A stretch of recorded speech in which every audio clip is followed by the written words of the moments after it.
人でけばたすくくりむのかにふやふやがきますていいしょ Halo nakama Tachi. Anime season summer telah tiba. Tentunya bakalan ada banyak anime yang seru buat kalian tonton. Nah, kalau kalian tuh bingung mau nonton anime yang mana, saking banyak kan. Nah, kita udah pilih nih beberapa anime yang menurut kita tuh seru untuk ditonton, guys. Iya. Nah, langsung aja di urutan pertama kita ada anime yang berjudul Tsukinako ga Megane wa Wasureta. Nah, jadi anime ini tuh mengisahkan tentang percintaan yang canggung namun menggemaskan antara dua murid SMP, guys, yaitu Mie dengan Komura. Gimana tuh cerita tentang mereka? Kok bisa canggung gitu? Penasaran kan gimana kisah mereka berdua? Nah, ini dia cerita singkat dari animenya, guys. Anime ini menceritakan seorang siswa laki-laki bernama Komura yang naksir berat kepada seorang siswi di sekolahnya yang bernama Mie. Mie ialah gadis cantik yang berkacamata di kelasnya. Meski sudah menaruh hati dan sering mengamati Mie, Komura tidak pernah berani menyapa Mie karena rasa malu dan groginya tersebut, guys. Belum lagi, Mie itu duduk di sebelahnya. Rasanya hati Komura itu seolah seperti gunung yang ingin meledak, guys. Saking bahagianya tuh. Mukanya aja udah kayak kepiting rebus. Nah, di suatu hari, Mie datang ke sekolah tanpa kacamata yang terpasang di mata cantiknya tersebut. Hal itu terjadi karena Mie sering lupa membawa kacamatanya. Padahal, Mie punya masalah pada penglihatannya. Sehingga tanpa kacamatanya tersebut, ia menjadi kesulitan dalam belajar sekaligus berinteraksi dengan para temannya. Tapi, takdir inilah yang menjadi pintu kesempatan bagi Komura untuk dekat dengan Mie. Ia dengan gugup menawarkan bantuan pada Mie di kelasnya. Nah, akhirnya keduanya itu duduk sangat dekat agar bisa berbagi buku di hari itu, guys. Nah, nggak sampai hanya itu aja nih. Komura juga membantu Mie saat kesulitan menemukan sepatunya di lokernya. Bayangkan betapa berdebarnya hati Komura yang pemalu saat gadis yang disukainya berada dekat dengannya. Nah, Komura itu diam-diam berharap Mie melupakan kacamatanya lagi, guys. Nah, nggak disangka-sangka ternyata esok harinya tuh harapan Komura itu terkabul. Dalam hatinya, ia merasa bersalah tapi juga sekaligus senang karena bisa dekat dengan pujaan hatinya tersebut, guys. Olah, jadi si Komura itu malu-maluan saat dideketin Mie. Padahal udah dapat lampu hijau banget itu dari Mie. Nah, bener banget kan? Nah, bayangin ya, cewek cantik itu tuh bisa-bisa keburu diambil orang kalau dianya nggak bertindak-tindak, guys. Tapi justru karena tingkah mereka berdua yang kocak itu yang bikin anime ini menarik untuk ditonton, guys. Nah, kita langsung aja nih ke urutan kedua. Masih di anime romantis nih, guys. Yaitu ada anime yang berjudul Watashi no Shiawase Nakekon atau My Happy Marriage. Nah, anime ini tuh menceritakan tentang kisah pasangan yang menikah pada belum saling kenal, namun mereka tuh tidak dapat menghindari pernikahan tersebut, guys. Nah loh, gimana tuh pernikahan mereka ke depannya? Lagian kayak zaman Siti Nurbaya aja dijodohin. Nah, bener banget tuh. Tapi ini tuh kompleks deh cup animenya. Nah, biar kalian lebih tahu tentang anime My Happy Marriage, ini dia cerita singkat dari animenya, guys. Oke. Hiduplah seorang gadis bernama Mio Saimori. Ia tinggal bersama ayah, ibu sekaligus adik tirinya. Karena ibunya itu telah meninggal saat ia masih kecil, guys. Nah, nasib Mio Saimori itu sangatlah marang karena ia berbeda dengan anggota keluarganya, yaitu ia menjadi satu-satunya orang yang tidak punya kemampuan supranatural seperti keturunan keluarganya tersebut, guys. Nah, situasi itu akhirnya membuat ibu dan adik tiri perempuannya bahkan ayah kandungnya sendiri menganggap ia tak berguna. Mereka memaksa Mio Saimori melayani mereka layaknya budak di rumahnya sendiri, guys. Nah, selama hidupnya tersebut, Mio tidak pernah merasakan kasih sayang dari orang tua atau siapapun di rumah tersebut.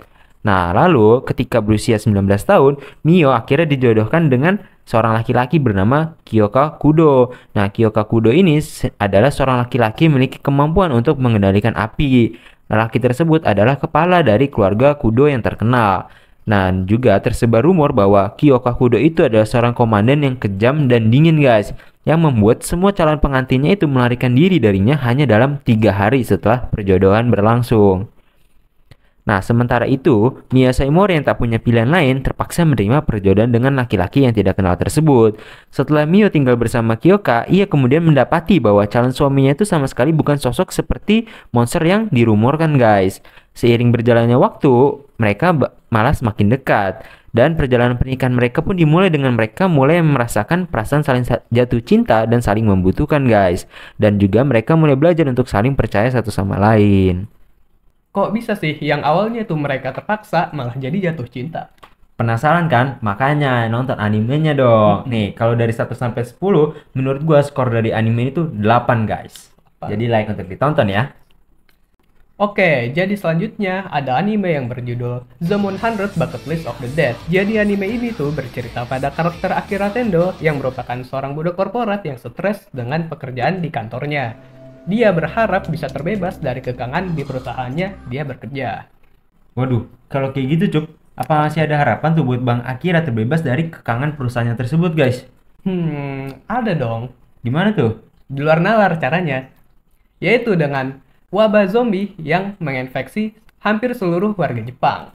Jadi awalannya, impian Akira untuk bekerja di perusahaan yang dia inginkan malah menjadi malapetaka baginya. Ia tidak tahu kalau tempat dia bekerja merupakan black company, yaitu istilah yang berarti perusahaan yang mengeksploitasi tenaga kerjanya. Oleh karena itu, perlahan-lahan menghancurkan jiwanya hingga tak ada lagi cahaya yang tersisa dalam hidupnya. Tapi kemudian, tiba-tiba, hidupnya berubah saat wabah zombie mulai melanda Jepang. Entah dari mana penyebab wabah ini dimulai. Yang jelas, keadaan ini malah membuat Akira bahagia. Ya, dia bahagia karena pada akhirnya ia terbebas dari kegiatan kantor yang membuat hidupnya suram menjadi penuh warna kembali. Akira tidak peduli bahwa wabah ini tiba-tiba datang ke Tokyo. Satu hal yang ada di pikirannya adalah mulai hari ini dia tidak harus kembali bekerja.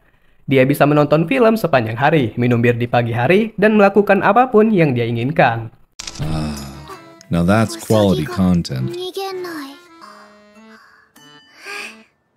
ウサギが逃げないウサギが逃げない That's the kind of stuff that I can really これ appreciate. は夢 Namun, saat dia tahu jika ada kemungkinan dia bisa saja menjadi zombie di masa depan, akhirnya Akira membuat 100 daftar apa saja yang dia ingin lakukan sebelum menjadi zombie.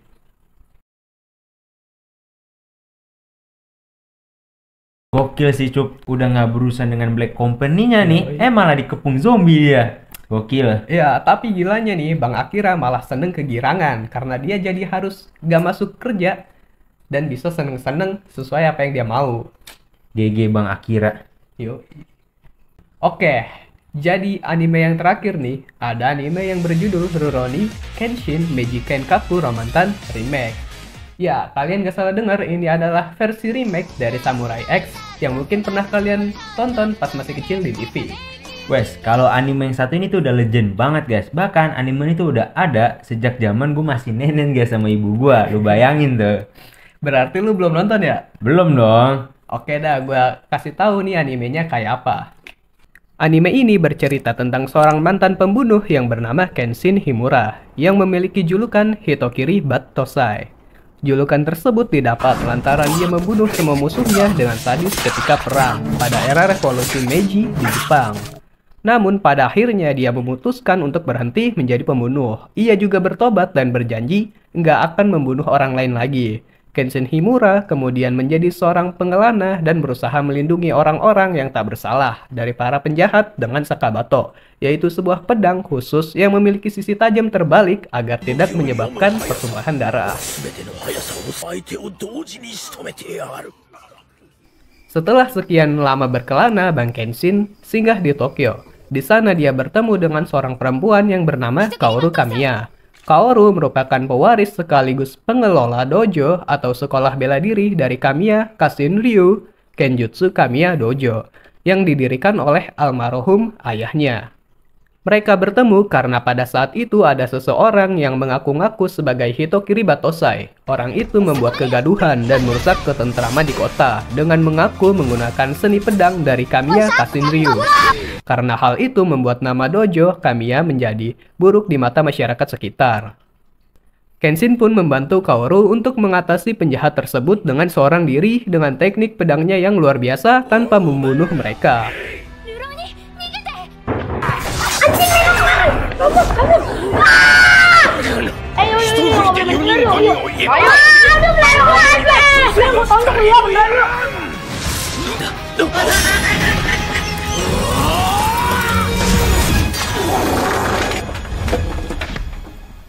Battosaiの名に未練も愛着もないが、それでもお前のような奴には譲れんよ。Kaoru pun berterima kasih Kerja atas bagus. kebaikan hati Kenshin dan menawarkan Kenshin untuk menginap dan tinggal sejenak di dojo yang ia kelola. しょうがない Selama tinggal dengan Kaoru, Kenshin masih kerap didatangi oleh masalah-masalah yang membuatnya mau tak mau harus mengangkat pedang dan melawan. Nah, itu dia guys, 4 rekomendasi anime di Summer 2023 versi kita nih guys. Nah, mulai dari romansa hingga ke action tuh guys. Dan bisa banget nih kalian share pendapat kalian setelah nonton anime-anime di atas tersebut di kolom komentar kita ya. Oke, jangan lupa like, komen, dan subscribe jika kalian suka video ini. Oke, arigato gozaimasu, matane nakama gengs. Dadah.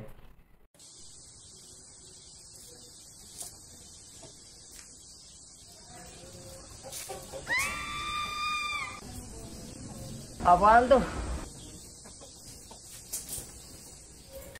Hei, diam berisik. Tidak ada yang mendengarmu. Hei, apa yang kau lakukan dengan gadis itu? Jangan ikut campur, samurai bodoh. Cepat lepaskan dia, wahai penjahat. Kalau begitu, langkahi dulu mayatku.